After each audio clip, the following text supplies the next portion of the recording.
let her give you a piece of her mind. Go back upstairs and be fine with her life. No, she don't play. Yeah, we are back. We are back. Welcome, welcome, welcome, welcome to the Live and Leveled Gamers podcast, where gamers, some of us, come to talk. What's up, crew? What's up, Level? Nothing much, man. We up in this piece. What's up, Mr. Keith Norris? What's good? What's good? What's happening? You know what's happening. We got that Smash Bros. But anyway, we are here. Keith, did you get a chance to check out Ant-Man Quantumania? Oh, most definitely. Okay, I'm gonna have to pick your brain because K-Bum is slacking, and my wife is the reason I didn't get a chance to see it. My wife did it to me. Anyway, let me stop. Hey. Miss Level gonna come down here. How y'all gonna hear it? That's all y'all gonna hear. What's wrong with Level? That was me beating up my mic if y'all didn't know what that sound was. But anyway, welcome to the show. We have some stuff on deck. We got to talk about what's going on with Sony and having to turn over them goods. Is this gonna make them give up the fight? Are they gonna concede Microsoft you could have Activision? So they got to turn over some documents about their trades and exclusives. Also, we got to talk about the situation that's going on with Luminous Productions being reacquired or being reabsorbed by Square Enix. We're gonna talk about that on tonight. Get over here. Yeah, that would have been a good one for that. And I got that sample too. Anyway, we also going to be talking about these rumors around the Switch 2. Now, y'all know we don't do rumors, but Zenjin, I'm not going to even try. I had the last name at first. Zenjin Nishikawa, what'd you say, K-Bum? What did you say? Say what you said, Elliot, K-Bum. Don't give me in trouble. Anyway, we're going to talk about that on tonight as well.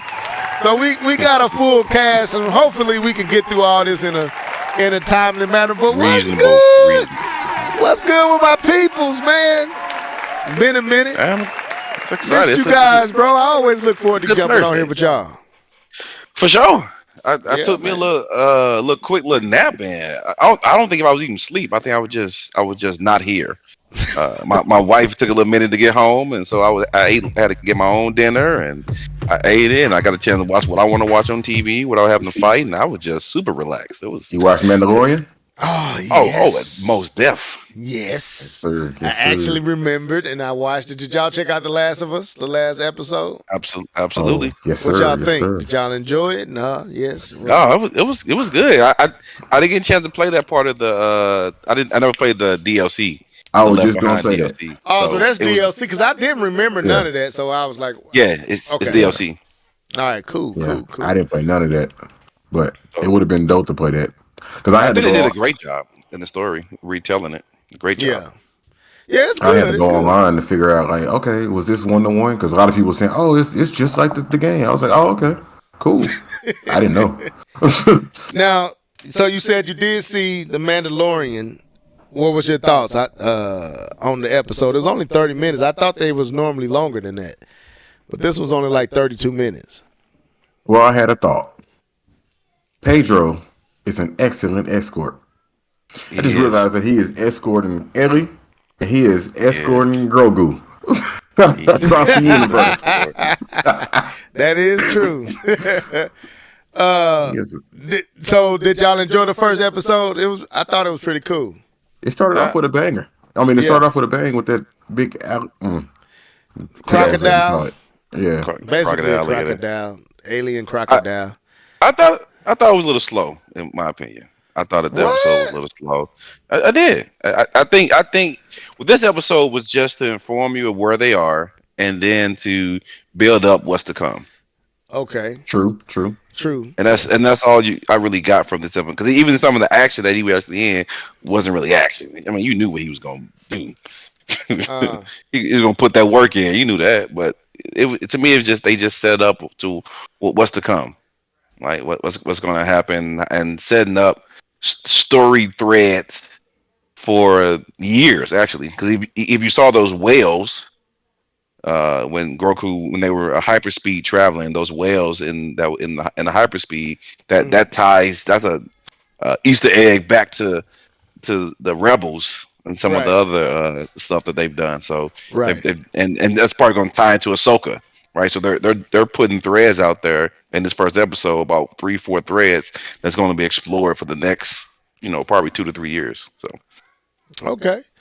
Now, before we get into what you've been gaming on, Keith, I gotta pick your brain since K-Bum is slacking, and you are the only one out of the three that has seen Quantumania or Quantumanium.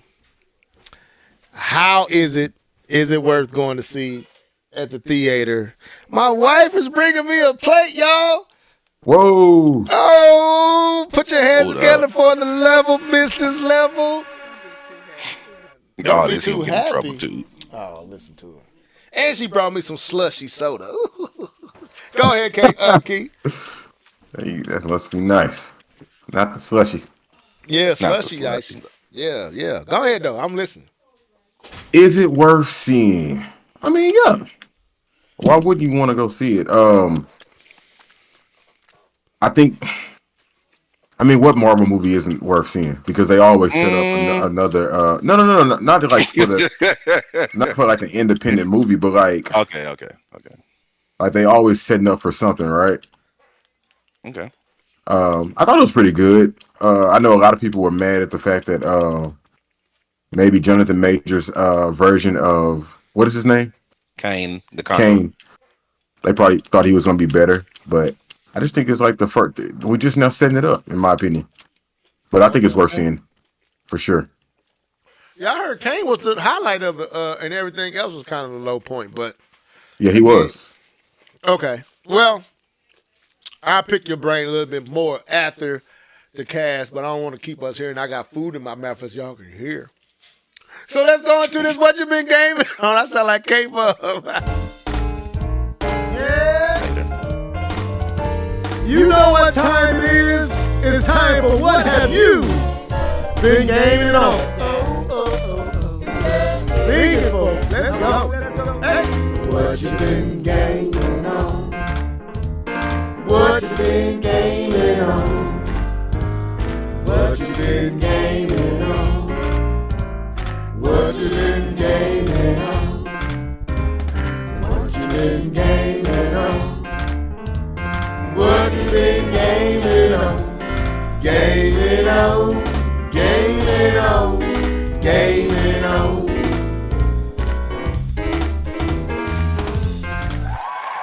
All right, okay. So, who want to go first on what you been gaming on? Who want to be the first out the box? I go first. I'm actually playing Spider-Man right now, honestly. Okay. Go ahead. We're playing Spider-Man, and that's pretty much it. I hadn't really, and I died. I hadn't really been playing much after I finished Metroid Prime Remastered. Just been playing Spider-Man. This is actually really beautiful, beautifully crafted. Spider-Man Miles Morales, for those who don't know, it's a beautifully crafted video game. I'm liking it. I'm digging it so far. But that's about it. Why was that? Because you already beat Metroid, man. I'm still hurt by that. You want me to start over? We can catch you up together. No, don't make me look at bad worse than I already look. So you just said Spider-Man's Miles Morales. That's it. That's it. Yeah, that's it. Okay. No Roblox. Did I play Roblox with you? No, not this week. Okay. All right, K-Bum, it's on you. What have you been gaming on, bro? I have been gaming on. It's kind of the usual. I have been spending my time in the world of Asgard and Valhalla and whatever area, whatever other places these places are, I can't name. So I have playing a little bit of God of War. Getting back, and like I said, I've gotten back into the storyline. It's good, man. I would really love them if they actually do the God of War TV series, they definitely should take this version of Kratos. I think this story is very. I think this is a good for TV show. I think the initial version of Kratos would only appeal to a small demographic. You know, the Dubros, right, with all the violence and just nudity and everything else. But I think uh, this version of Kratos would definitely appeal to a much wider audience because of what he's going through as a person and his what drives him now. So uh, definitely would love that they do it and do flashbacks of what he used to be that people in the show can understand. But I really think if they do the show, they should do this version of Kratos. So So wait, I got a question though. yeah, If what they're doing with The Last of Us, you think they'd do it justice? it's hard. It's hard to tell. I think The Last of Us is creating a blueprint for taking these video games IPs and creating real live action around it, right? That it's not just the directors of that show's vision of what this game should be, but they're allowing the game to kind of speak for itself, and then the director is just kind of chiseling it to make it fit TV a little bit easier, right? They're not just Right. saying, well, this is my idea, like the Resident Evil live actions. None of that was Resident Evil. True. Facts. Facts. That It is wasn't true. Resident Evil, man. It was the director's version of what they thought that Resident Evil was. It was loosely taken from the source material. But Last of Us is not loosely taken from the source material. It is heavily influenced by the source material, and maybe this can show people out there making content, making these shows that hey, you can rely on the success of the show to build your I'm sorry, the success of the game to build your TV audience, and then you can kind of chisel it to fit the way you want, but you don't have to just say no. I know how to make the Mona Lisa, and you recreate the Mona Lisa the way you want it. You Mm. know, so I don't know. I think they will. I think they can. I think they can. I think Witcher is another good example. Even though it's not taking from the video game, I know that. Don't yell at me, guys. I know it's not taken from the video games. It's taken from the book, but they are taken from the same source material, and it still really does have the same tone. I think it's the tone. It has the same tone as the video game, and I think even though he's not the same Gerald from the video game, I still think it's very close. They still take from the same source material. But anyway, back to a good question, Keith. Actually, so thank you. Level don't like me talking during my Nah, what's my game and all, but it's all good. I'm eating. Go ahead. He's a hater. So what else I've been gaming on? So I actually gave Call of Duty another try. Boo. Not the multiplayer. The multiplayer is hot garbage. But the DMZ mode, which is I can't really explain on the podcast; it'll take too long. But I gave it another try, which again is a multiplayer version of the game I played with the homies, and it was just boring. It was just I was bored. I was absolutely bored. It is a terrible game, and it's sad. I think I dislike this more than I dislike Vanguard. I thought Vanguard was a bad Call of Duty game. I think this is even worse. So yeah. Anyway, that's a waste of money. Anyway, I've Wow. still been playing a little FIFA. I picked up a 2K a little bit more, and then I play still playing Overwatch. And actually, I've gone to a different gameplay mode of Overwatch, which is a little bit better. It's a gameplay mode where you don't have to pick two healers, two damage players, and one tank. You can kind of pick what you want, and I found that mode to be more fun than the kind of you have to pick two healers or two damage and I'm sorry, and one tank. So I've been having fun playing that. So that's what I've been gaming on. Okay. I'm still playing on that Metro Prime remastered. Making a little bit more progress. Not quite where Keith is. I feel so obsolete when I listen to Keith play Metroid because he's beat both. I have not. But anyway, I also played a little Mario Kart with the daughters, and Okay. they played. I want to say Minecraft. and Just Dance. So I kind of watched them play that. I haven't turned my PlayStation on in a while.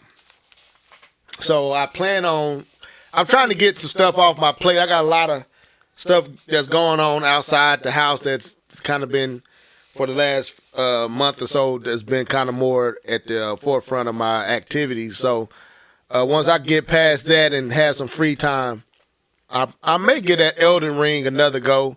I told y'all I was going to do that. Well, what I'm going to do, K-Bum, is I figured out that I had started with the wrong character model.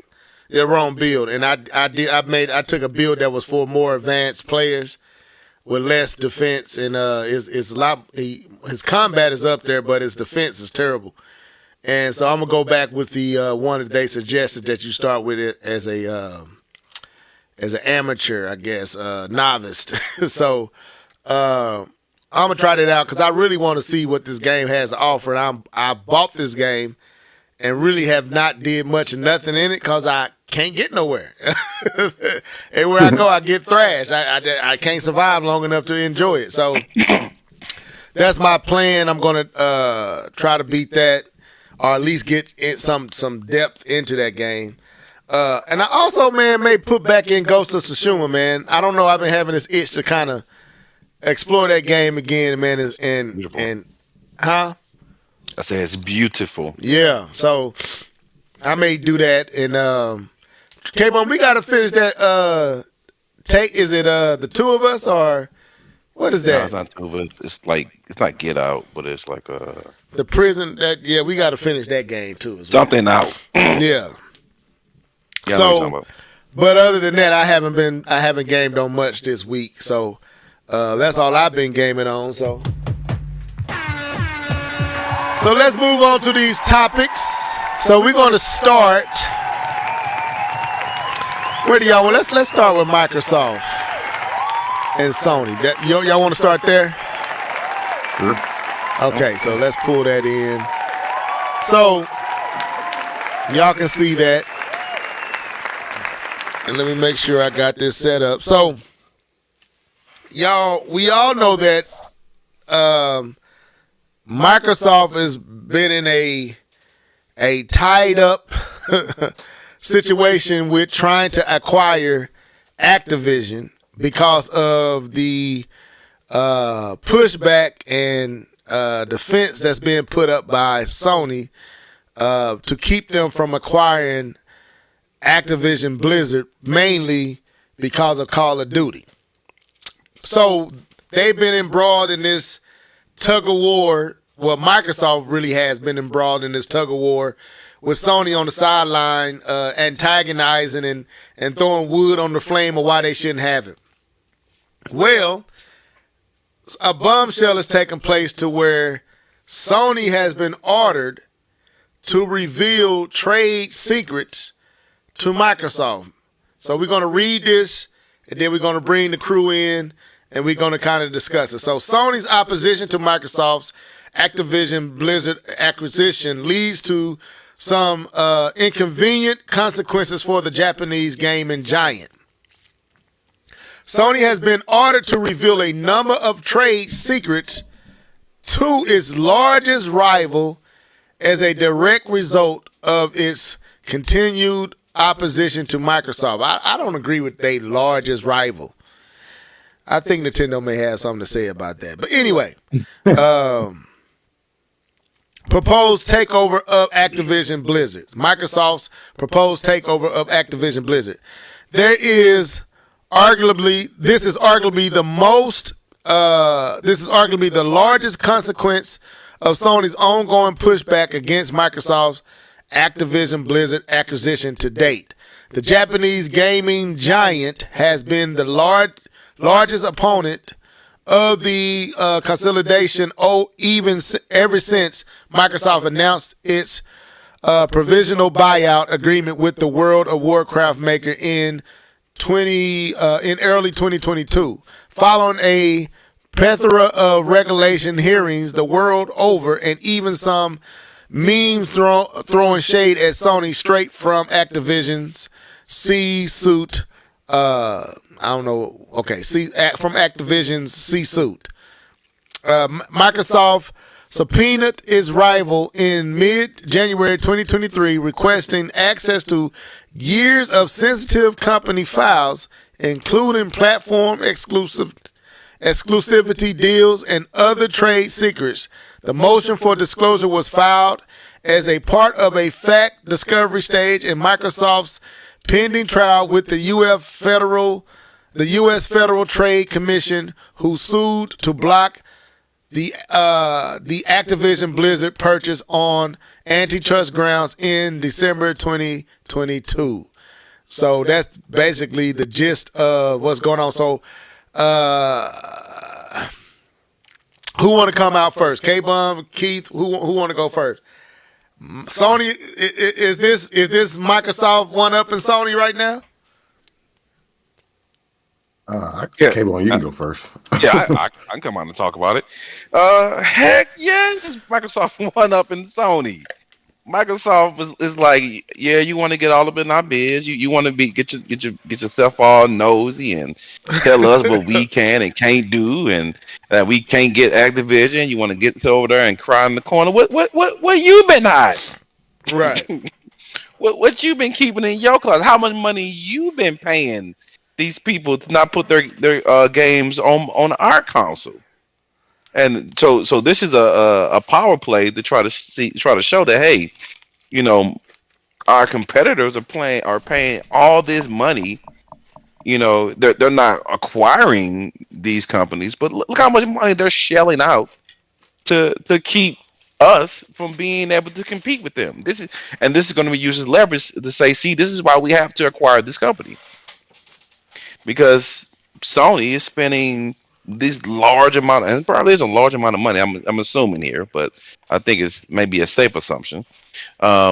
That they look at Sony here, they're sending out this large amount of money to these teams, to these companies, to keep them from being on our console, right? So we have to do this.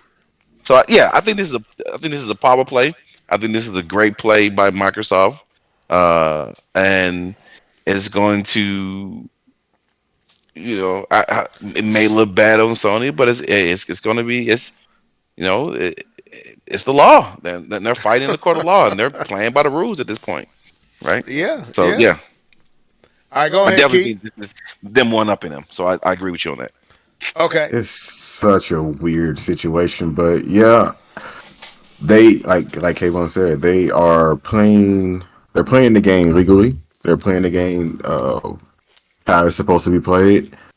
And if they can find something to improve that Sony has blocked them in any type of way, then they have the right to, you know, or Sony can now be quiet on trying to block Microsoft from acquiring this company. It's really getting messy. But messy. But I remember back in the day, 360 was the one getting all the deals and stuff like that. So they better be careful not to pull back their own skeletons. You remember absolutely correctly, because the guy was on the stage when he showed his arm and he had the GTA tattoo on his arm, and they had just gave, I don't know, it was 50 million. I think it was 50 million they gave Rockstar to get the exclusive rights to get GTA to come over to the, not exclusive, but to get GTA to come over to their console. And they did the same. Sony? No, Xbox. Xbox did. Xbox was on E3 on the E3 stage when the guy rode up. I forget his name, but he actually was the CEO of EA for a while. I forget his name, but he rolled up his sleeve and he had the tattoo of GTA on his arm. I remember that E3 very vividly. And so they were shelling out money because they needed to because they shelled out money to GTA, they shelled out money to Devil May Cry, to Kojima for Metal Gear Solid. They did the 360. They said there was a lot of money they gave out to these companies to get them off of Sony's platform onto their own. So yeah. Now that wasn't for exclusive, but it was just to have access to it, right?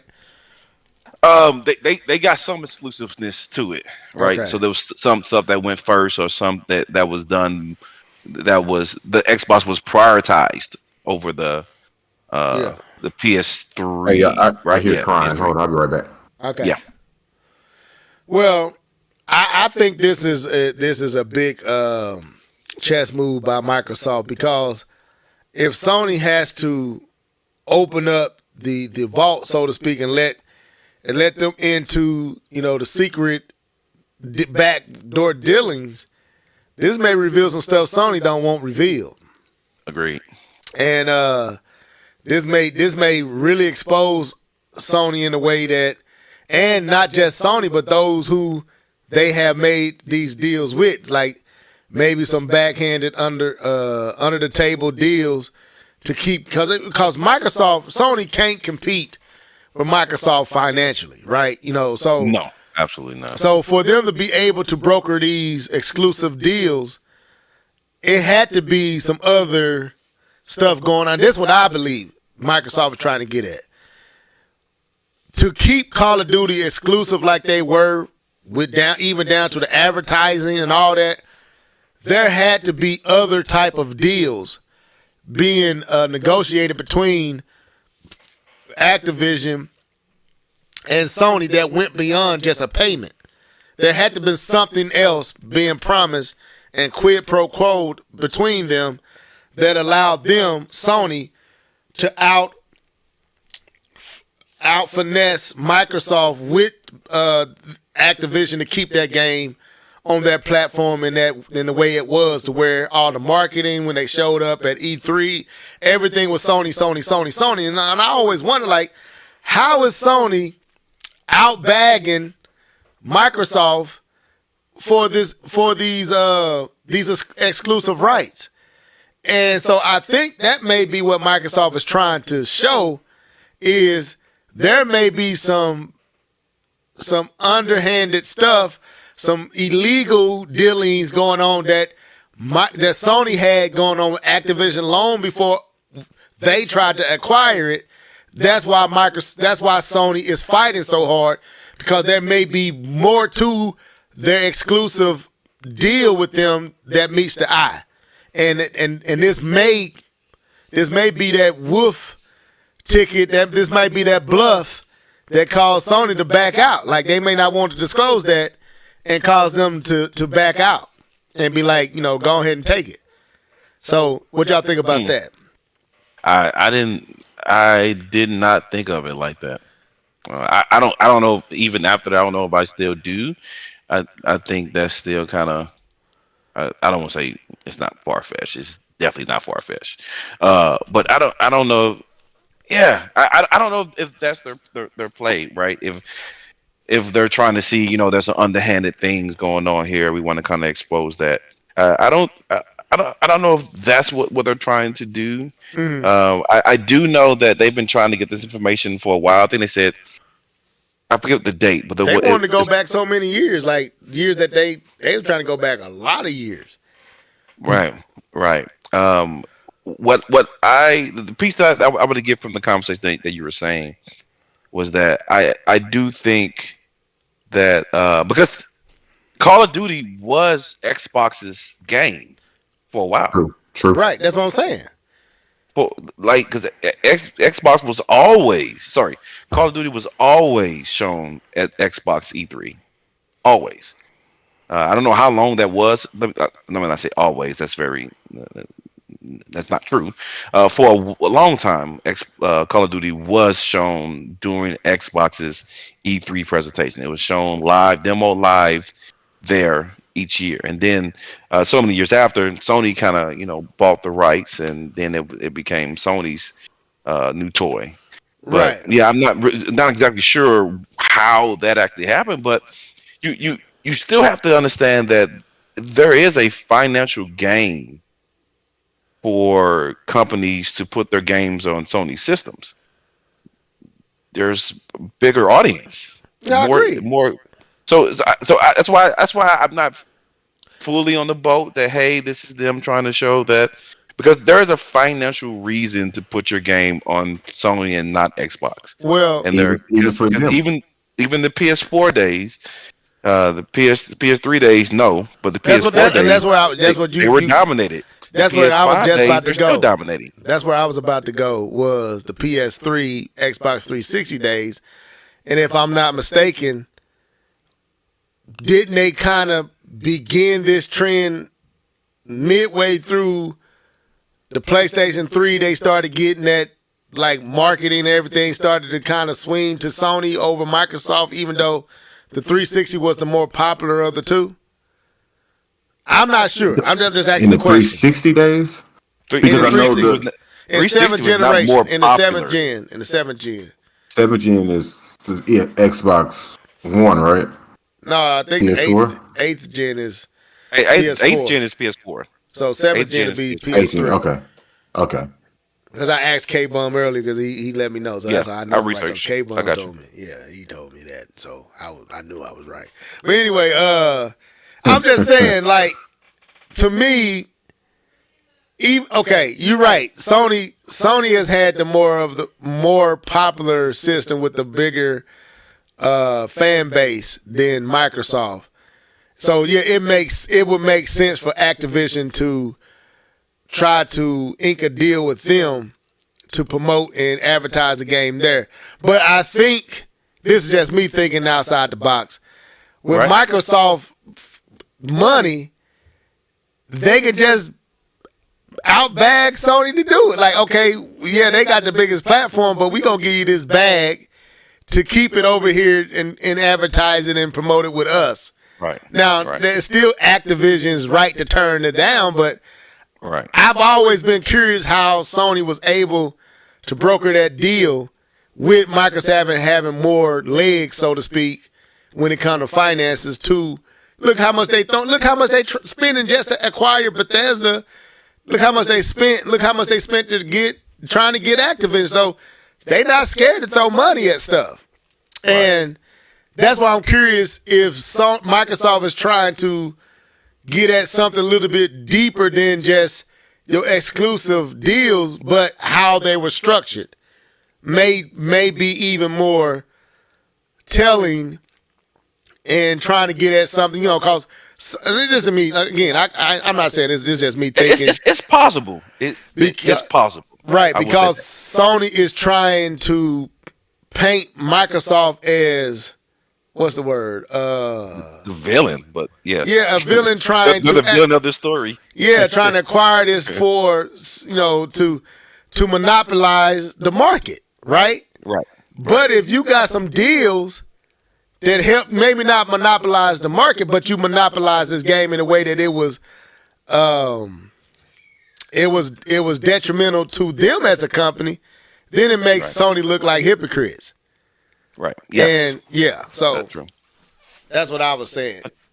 That's true. It's possible. I don't want to downplay your comment because I definitely think it's possible that they could be trying to showcase some behind the scenes. I don't think that's going on, but I absolutely think that's possible. Okay. All right, keep Mr. Norris. Yes, sir. Any other thoughts on this? All I can say is $69 billion can make a lot of good games. That's all I'm saying. That's all I'm saying. You can make a lot of good games, bro. Make a lot of good games, man. I don't know. But they hey, can that's just me. put that into their own studios, right? That's what we all want. Right. We got to continue talking about it. They always in the news about somebody, man. Just make your games, man. But it's okay. It's okay. Yeah. It seems like to me Microsoft is trying to cut corners, bro. It's like you don't want to put the investment and the time in developing your studios to compete. So you're just going to buy prominent studios and acquire and put your stamp, you put your name out front, even though you didn't develop and produce that. You just bought them out.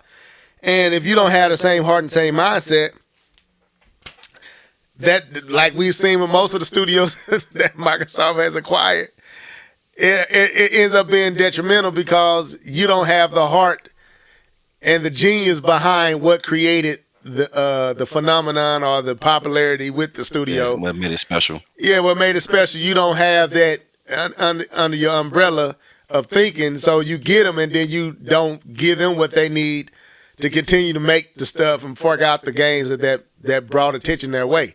They have killed a lot of them, and EA have killed a lot of great studios for that reason, you know. So EA has killed a bunch of studios, bro. You know, so, but anyway, hopefully, but this I'll say this, and then we move on to the next topic. Well played, Microsoft. Well played. I agree. Because I'm pretty sure They Sony got like good lawyers.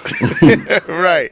So let's move on to the next one. So let's go over here to this Kotaku situation with Forspoken. So as y'all know, Forspoken came out exclusive to the PlayStation, and it did not do well, right? So the studio, Luminous Productions, have been reabsorbed by Square Enix. So Forspoken Studios being absorbed back into Square Enix. Luminous Productions merger announced comes a month after Forspoken released. Let's continue. So yesterday, Luminous Productions, the developers behind the Rocky Fantasy Parker game, Forspoken, announced that it will no longer exist as a separate game studio. On May 1st, Luminous will be merged back into its parent company, Square Enix. This really is not as big a deal as we think, because they still was owned by Square Enix. Yeah. Is that it? Okay. Luminous Productions confirmed the news of its upcoming absorption into Square Enix in a post on its official Twitter account. Luminous Productions began as an eternal division at Square Enix, where it was previously responsible for Final Fantasy XV. The announcement that it will be folded back into Square Enix comes just a month after Forspoken's release on PlayStation 5 and PC. When we established Luminous Productions in 2018, our vision was... Why are you doing that? Okay. Our vision was to make AAA games that fuse technology and artistry to deliver completely new play experiences. Hold up. I'm sorry. I slapped myself. I'm sorry, bro. Because I ruin words too, man. But man, my tongue didn't want to get that mug out. Artistry. There it is. So hard. Artistry. I don't know why I couldn't get it out at the time. Having the chance to do just that has been a dream come true. Luminous Productions wrote in a tweet, "We appreciate you taking the journey with us and look forward to continuing to create new entertainment and experiences as a part of the Square Enix family." You never was not a part of the Square Enix family. Right. Anyway, let's not continue. What this saying is we failed, so we making this move to cover up our failure with this game. So, Keith, you started the last one, or did K-Bumps? Who started the last one? So go ahead, Keith. You got the floor. I was gonna ask, what have they created? An engine. That's all I know that they created. Just an engine. I mean, I don't really know if this is even huge news. I mean, I think it's cool that. I don't really know what to say because they was already a part of this team, right? So it's kind of weird. Like, oh, we just taking them back and just putting them back in the fold. Well, I can speak to it then. Yeah, okay. Because I'm sorry. So what's being said is this, and this is a corporate move. This is from the corporate world. What's being said here is that the people we have over this particular branch of Square Enix that's been operating at his own studio are not able to produce the quality of games that we want. Therefore, you guys we do not trust your ability to make good decisions in games. So we're going to bring you back into this umbrella and we're going to make the decisions for you.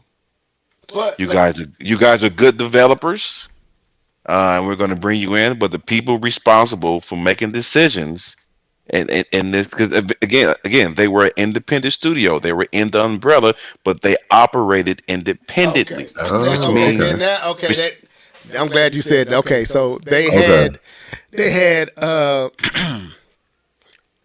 they was able to make their own decisions apart from Square Enix, even though they was a part of Square Enix family. Yes, Okay. they were considered, they were under the umbrella, but they were considered an independent anonymous. studio. What they call that? Yes. Yep. Yes. Yep. So okay. Autonomous. Autonomous. That's the right word. Autonomous is the word you're looking for. Ultra Instinct. So now that you said that makes more sense now. Yes. Okay. Yeah, Okay. like I said, this is corporate talk here, and I'm in corporate America, so I understand corporate talk when I see corporate talk, and they're pretty much saying these guys, the CEOs of this independent company, the managers, the VPs, whatever, we do not trust your opinion. We do not trust that you can make good games even under our umbrella. So we're going to bring you back into the fold, and now we'll make the decisions. So this is like Jordan to Nike. This is like Jordan brand, even though it's Nike, it's Jordan and Nike. Sport. You get what I'm saying? Jordan is his own. Jordan is under Nike, but it's his own entity under Nike. Yeah. That's what they were. Yeah, and now they are now. Right. So and now they're just Nike. Yeah, now they're just Nike again. So basically, what you said is Square Enix, like, y'all brought stain to our name with this game. You making us look bad. so we need, because we pumped y'all up as the studio. We put our name beside you guys' name. Y'all fumbled the ball, which trickle backs to us and makes us look like we fumbled the ball. So we gonna look bad. They do fumble the ball because that's where the money comes from. Right, that's what I'm saying. So we money still comes from Square Enix. Right. So it's like, no, y'all come on back to the house. Come on back to the house. Go on back to your room. So I guess we need to explore, because I don't think none of us played Forspoken outside of the demo. The demo. Yeah. And so I think we can only speak from that experience. And it is a demo, and the demo is there to give you a taste of what the game is like.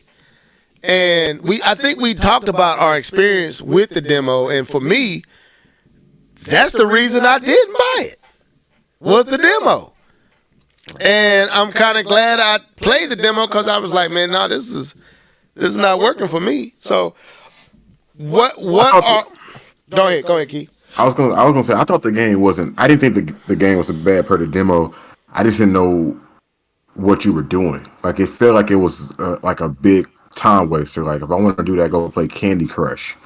You know what I'm saying? Or that castle game or whatever. But I don't want to spend $60-$70 on a big time waster, and that's what it looked like as far as the graphics, production, and all that other stuff. I thought all that was pretty much what you would expect in this day and age with gaming. But if we're not doing nothing, there's no point. Well, and that's where, for me, it wasn't that the graphics was bad. It just didn't. I don't know. It just didn't appeal. Maybe the part of the demo they start you in was a poor place to start and introduce you. But it felt empty. It felt void. It felt, I don't know. It just didn't feel right. And I was like, man, I'm good. So we didn't play but the demo, so I don't know where to go with that question. Do you believe that the I'm gonna go down this lane just to kind of stretch this out a little longer. Do you believe the ethnics? Oh man, I'm messing up. Do you believe her race played a factor into the sales?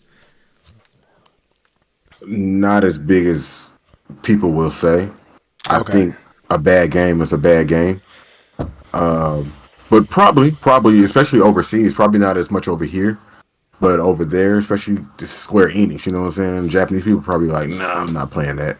But over here, I don't think it played as big a factor as the fact of the game, which is not what they thought it was going to be.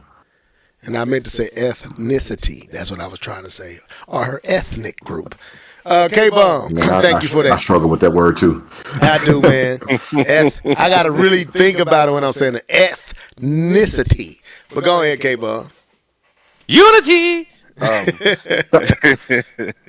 Well, we just came out of Black History Month, so yeah, it played a part. They ain't want to buy that black game from that black woman. What's wrong with these people?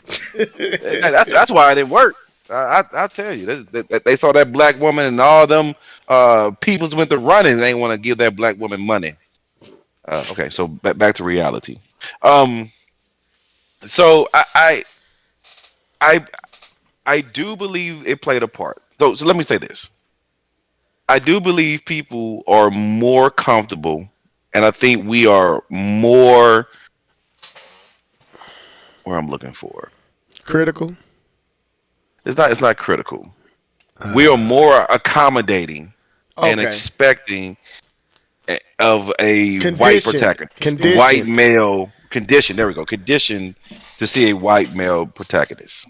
Voiced by Troy Baker. Yeah. Voiced by Troy Baker or Norland North. It's like we don't even trip. It's like it's not even a controversy because we're used to it. It's just that's what it is. It's a white male protagonist. But then when you add in, well, the lead's a female. Oh, well, this is just them just trying to look. They try to demasculate us, men. And then if the black female, like, well, they're just trying to play the race card. That's why they're trying to do this, right? It always becomes something else. It's always extra. It can't be no. This story made sense. We wrote this story for a black woman because we thought that's what made sense. Or we wrote this for a white female because that's the character I wanted to create. Right? It always becomes they're trying to cater. They're trying to do this, and diversity. It can't just be.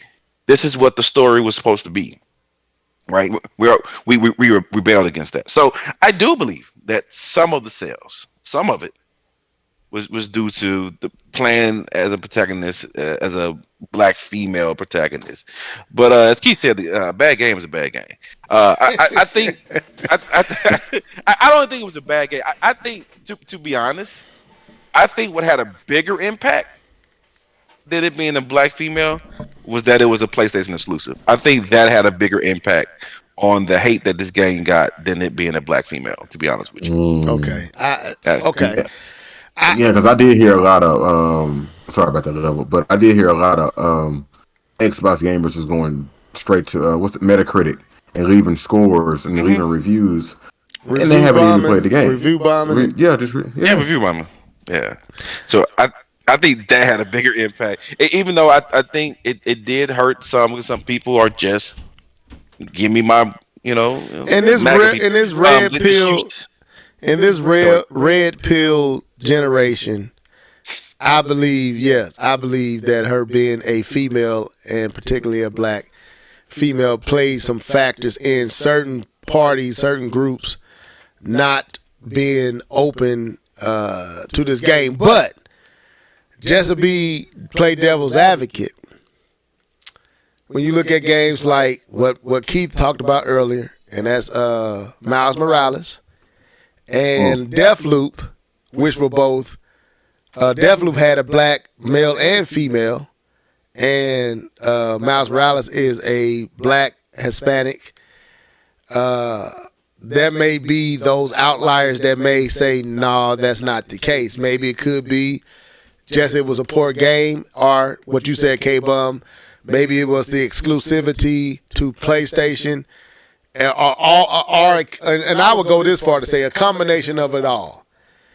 Maybe her being a female protagonist, it being exclusive, and being a poor game all played a contribution. All wrapped up in one.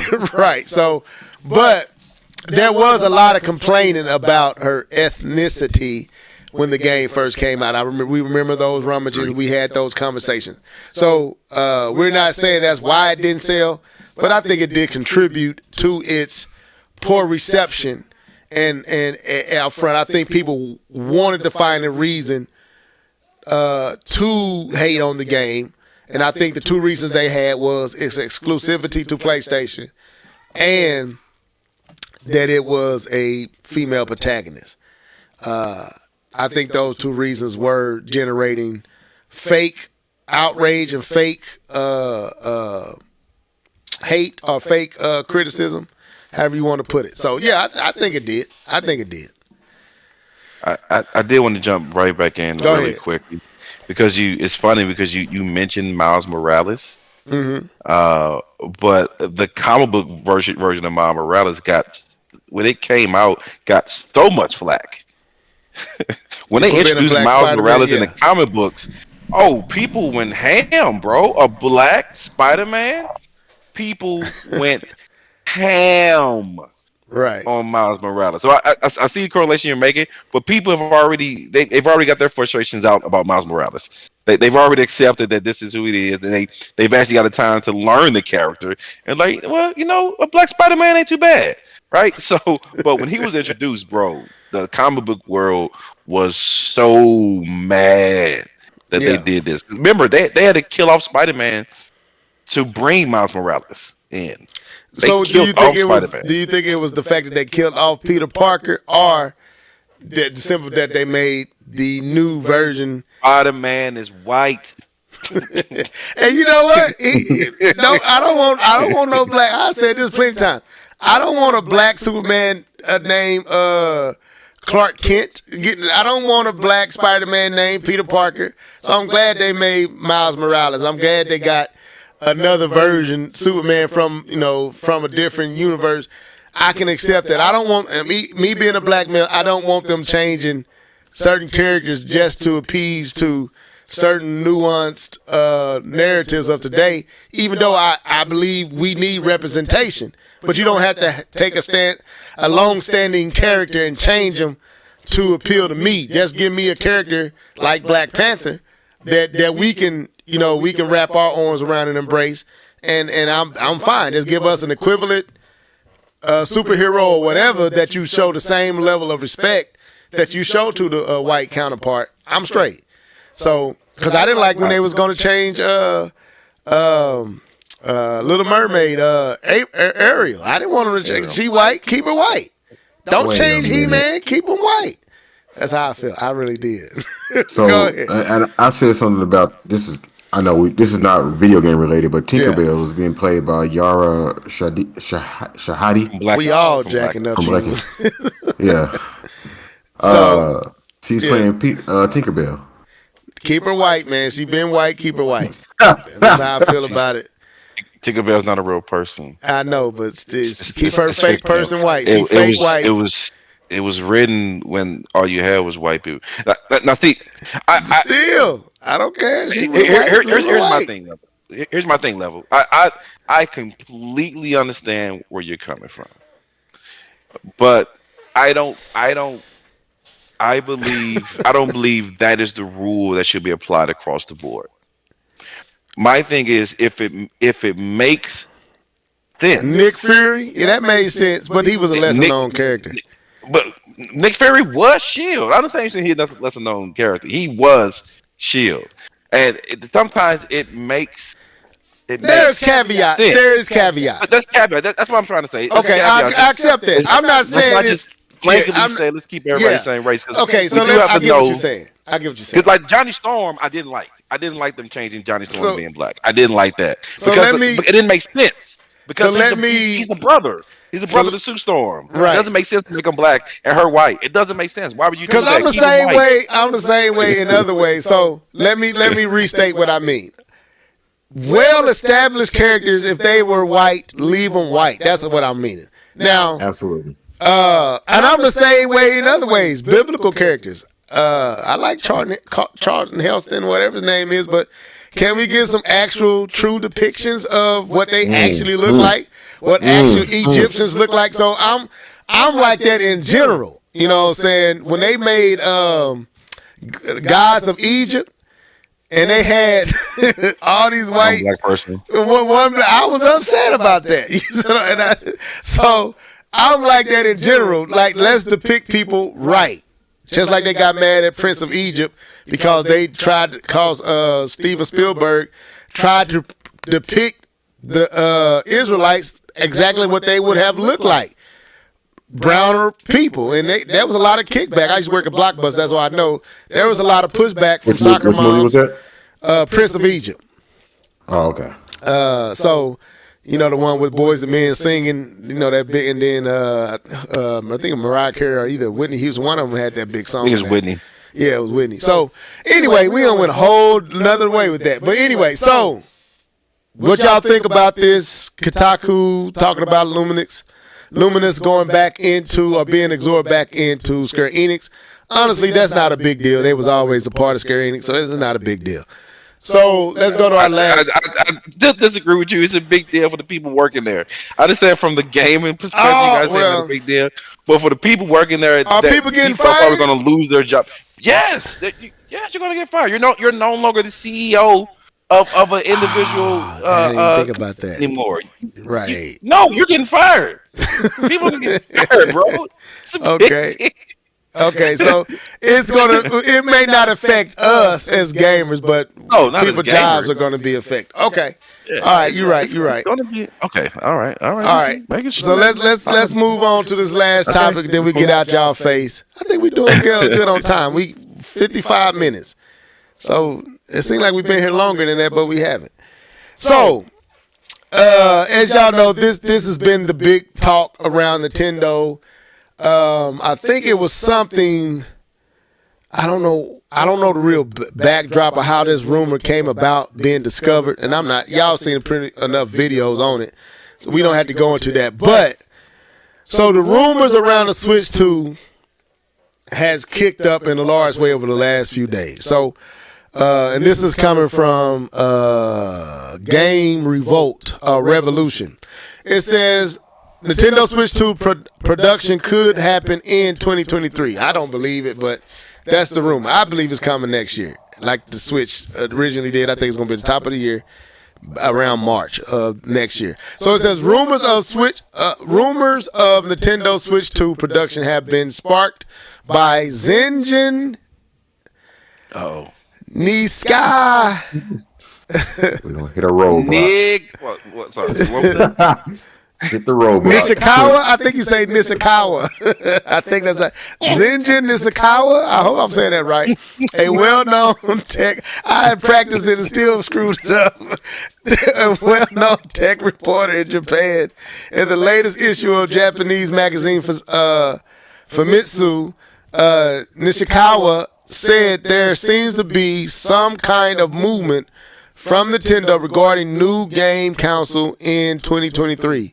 According to several translations, in fact, he heard that a super VIP from a global semiconductor manufacturer was quietly staying in Japan.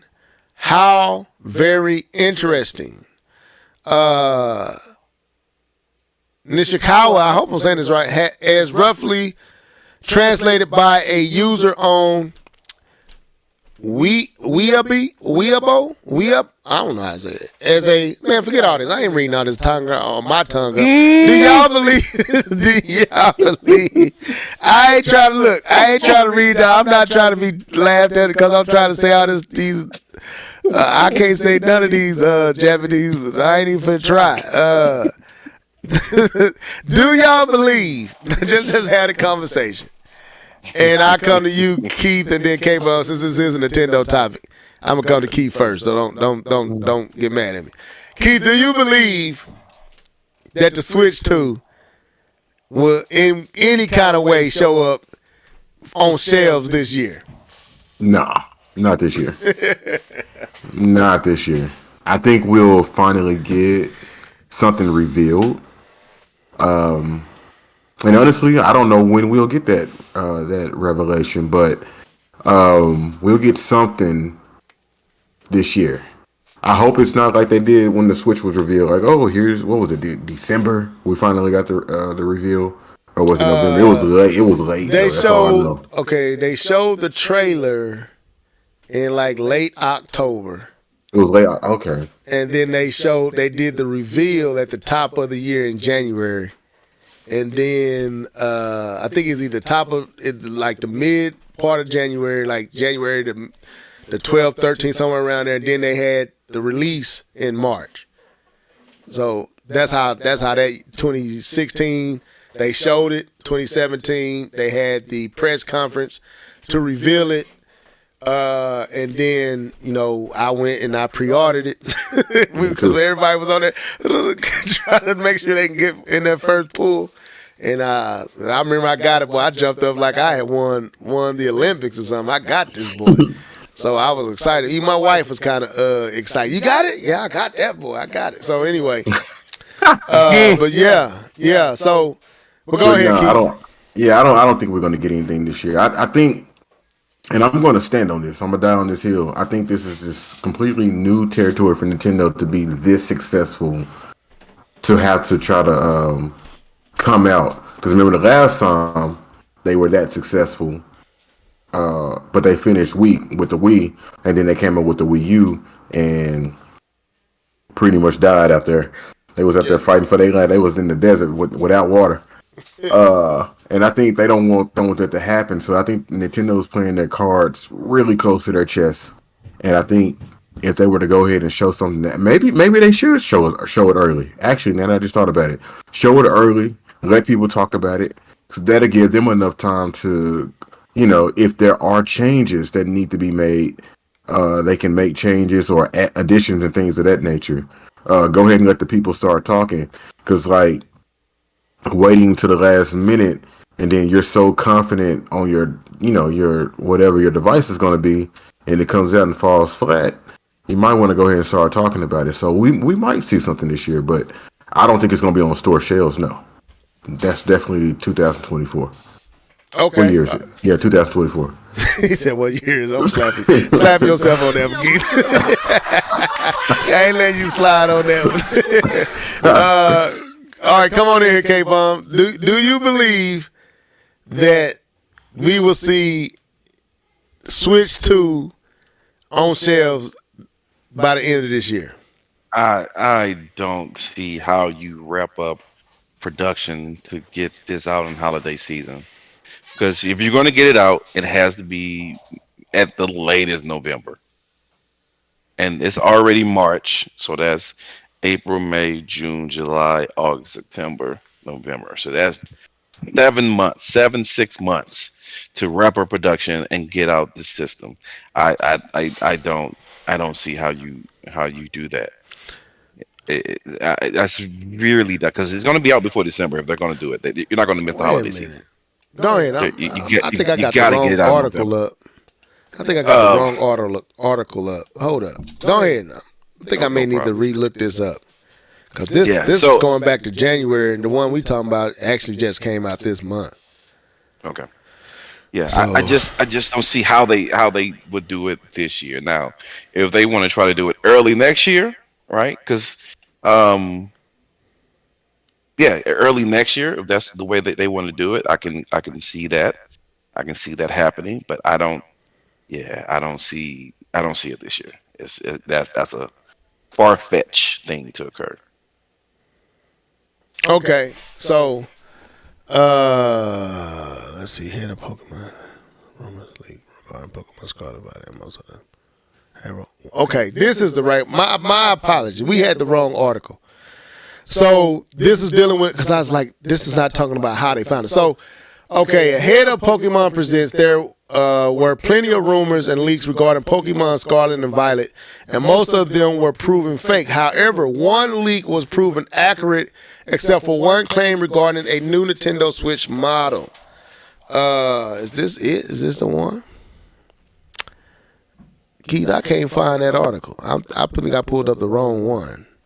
Well, anyway, we know of the rumor because everybody been talking about it. So the rumor is that we could see the Switch. Some are saying we could possibly see the Switch by the end of this year. Now, another one said that, because when they translated it, and I can't find it, that it's going to follow the same pattern that it followed in 2017, coming out of 2016, in 2023, a late reveal, probably close to October, November, and then a full blowout at the top of the year, 2024, and then a release of the system in around March, April of 2024.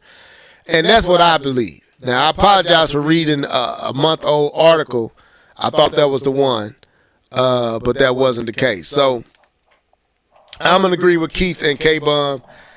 I say there's no way that this system comes out this year, but I do believe we will see it this year. We will get a reveal for it in this year, and we will get it in around the same time frame that we got the original Switch in 2017. That's my prediction. That's what I believe.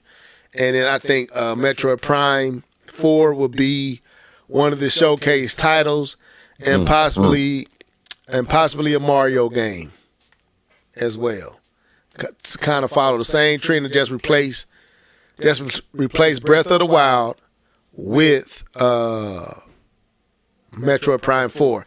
Also, one of the rumors. When does Breath of the Wild come out? Breath of the Wild comes out May 12th. I know that. It is close. Yeah, it's close. So one of the reveals was that the person, I forgot, I can't think of the dude's name because I pulled up the wrong article, was he found this with the new Pokemon game that they have some DLC that's supposed to be releasing with a new system. So the DLC for that Pokemon game will have a upgraded visuals for a new Switch. That was what the rumor was. So well, that's a different. That's a whole other topic as well, because that means the new Switch is also backwards compatible. Yeah, and it needs to be. To me, Nintendo will make a foolish move to make a new system that's not backwards compatible.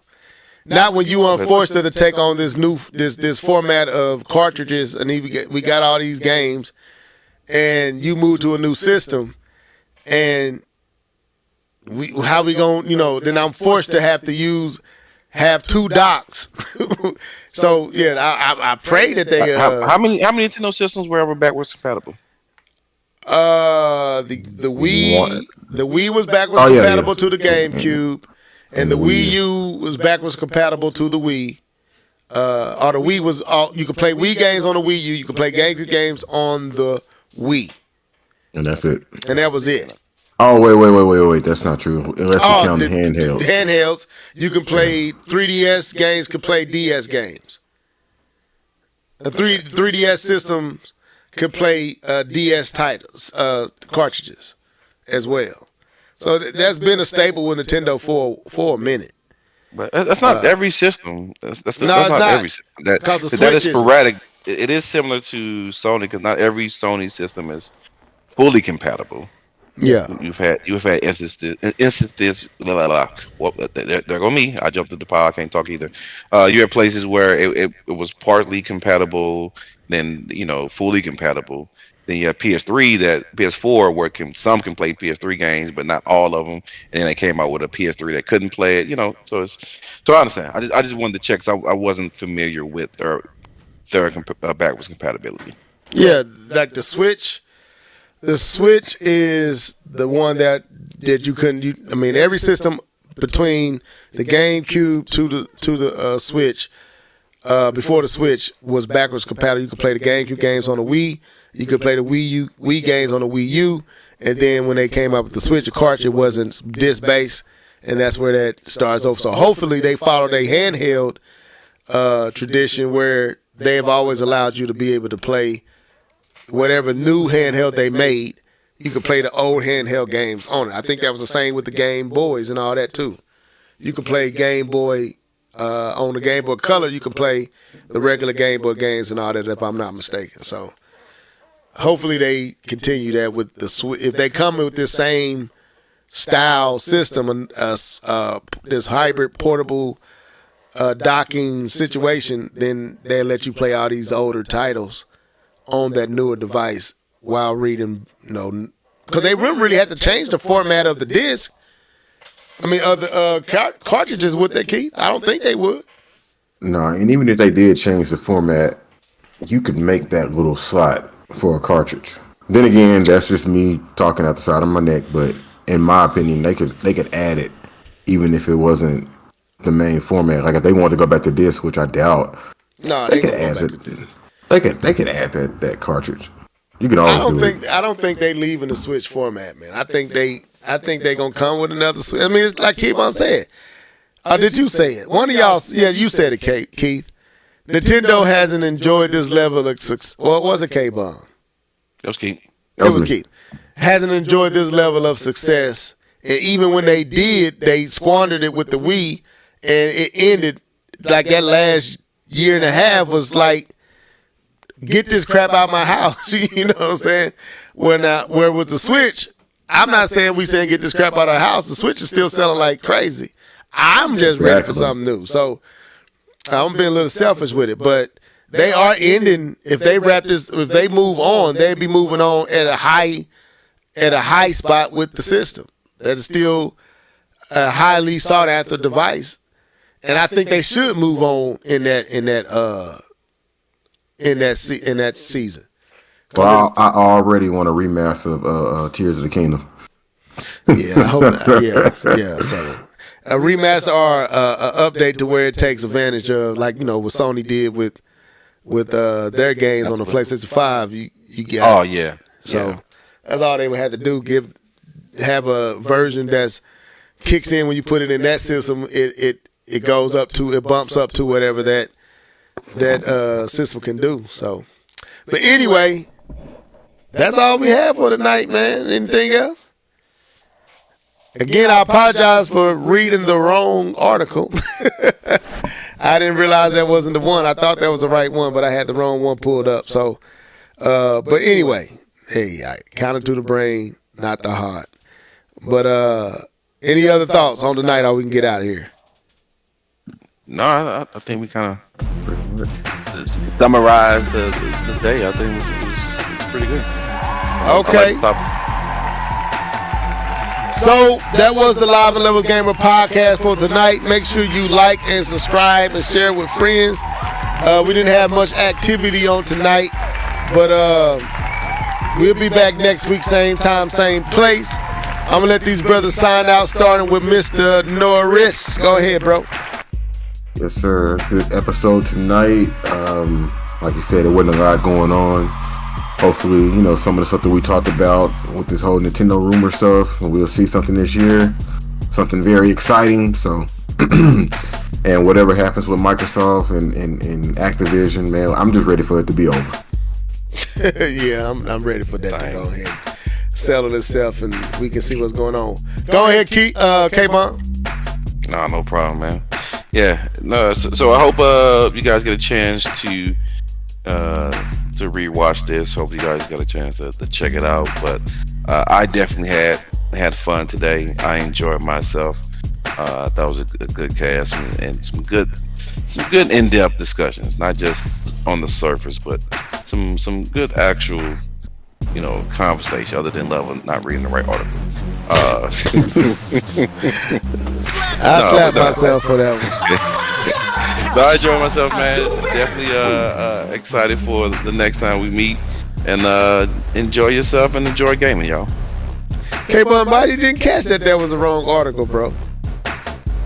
It was a Nintendo topic, so. Anyway, we got Smash Bros. Though. But anyway, so that was the Live and Level Gamer podcast. We will see y'all next week.